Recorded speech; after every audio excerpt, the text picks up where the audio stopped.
Selamat sore Pak, selamat sore untuk kita semua.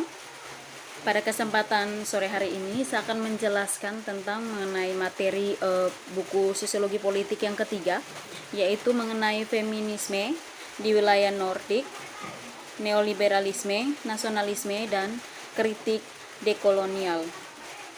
Nah, Gender dan Politik menampilkan intertulisan nasional.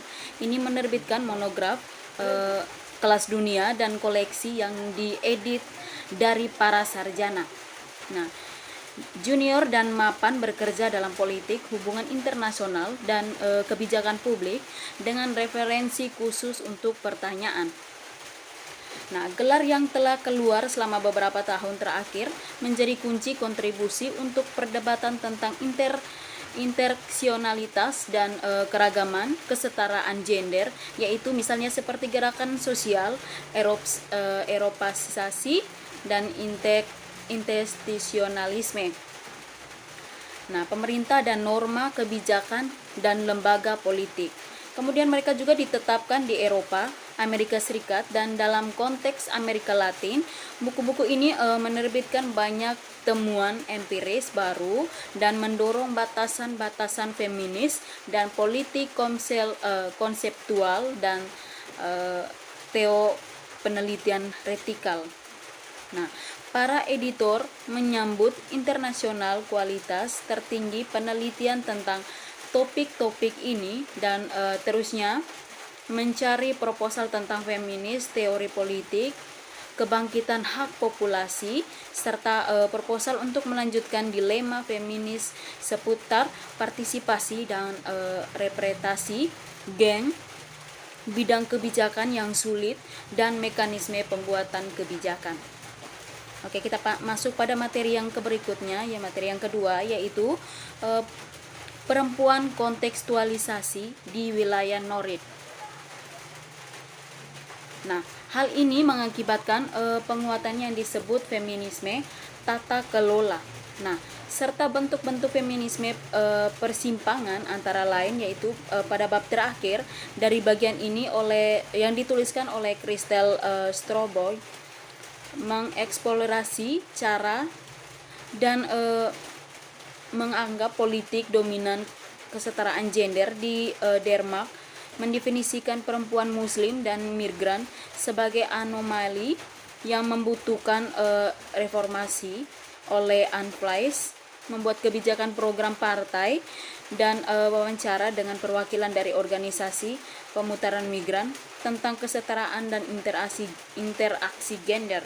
Nah, di sini saya menjelaskan secara keseluruhannya, yaitu Stromhoi mengungkap bagaimana partai-partai neoliberal dan siapkan ento-nasionalis bertemu dalam mengeksploitasi defisit kesetaraan gender untuk pasar tenaga kerja. Nah, anti-muslim dan kepentingan kaufanisi kesejahteraan dan menunjukkan bagaimana ini organisasi menolak dan mematuhi agenda ini. Nah, dia menunjukkan caranya politik dominan dari kesetaraan gender beroperasi untuk berasimilasi dan atau mengecualikan yang lain, dan bagaimana realisasi definisi kesetaraan gender CIS memiliki fungsi strategi. Oke, kita masuk ke materi yang ketiga, yaitu tentang decolonizing feminism di Nordic Air.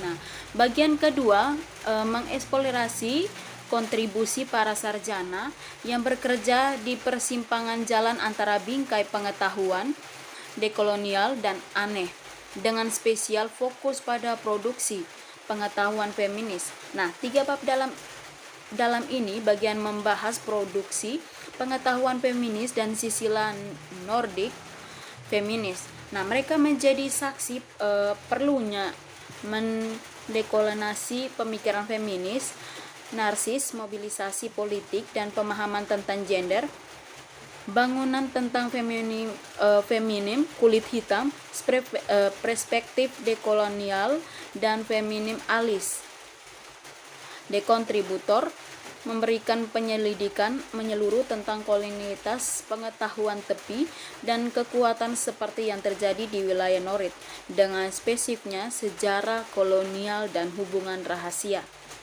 Nah, materi yang berikut yang keempat yaitu perempuan kontekstualisasi di wilayah Norid.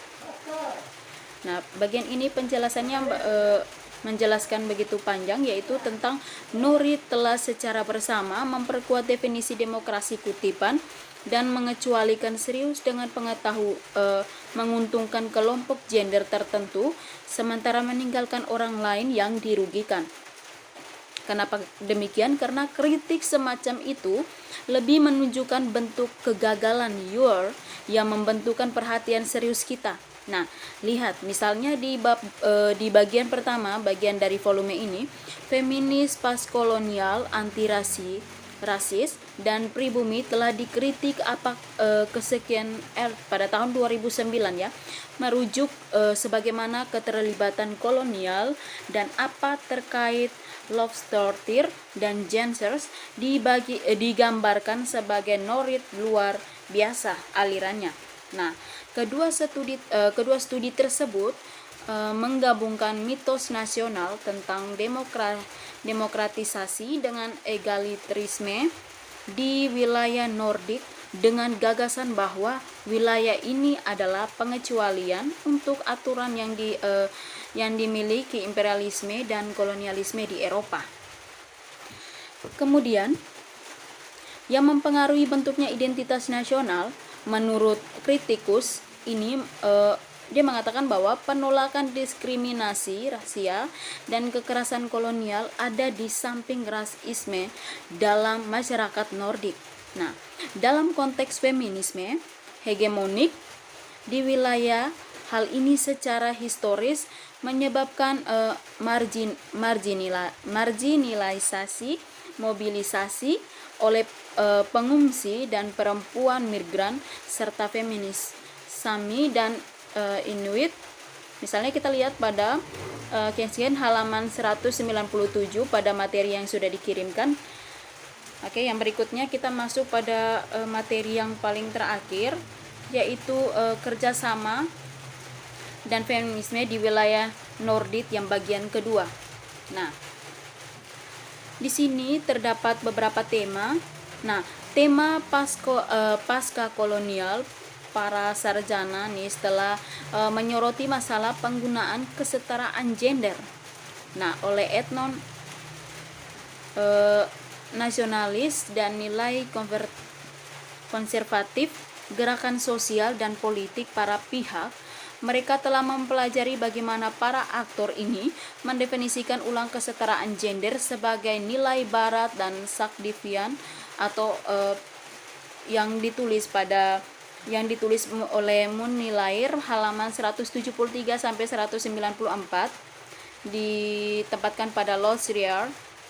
Nah, terus kemudian studi-studi ini secara implisit atau eksplisit berhubungan feminisme di wilayah Nordik hingga gagasan tentang keistimewaan Nordik, sama halnya dengan drama wanita pengecualian Nordik, juga kuat metafora yang lemah dalam kapasitas analitis. Nah, kemudian mereka juga berpendapat bahwa Nordik kecuali nasionalisme memiliki dua elemen.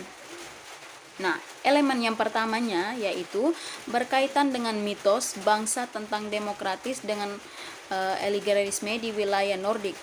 Nah, yang membuka kesetaraan Nordik menyatakan pengecualian aturan. Nah, elemen yang keduanya yaitu aturan bahwa negara kesejahteraan berasal dari tradisi panjang perjuangan melawan ketidaksetaraan. Oke.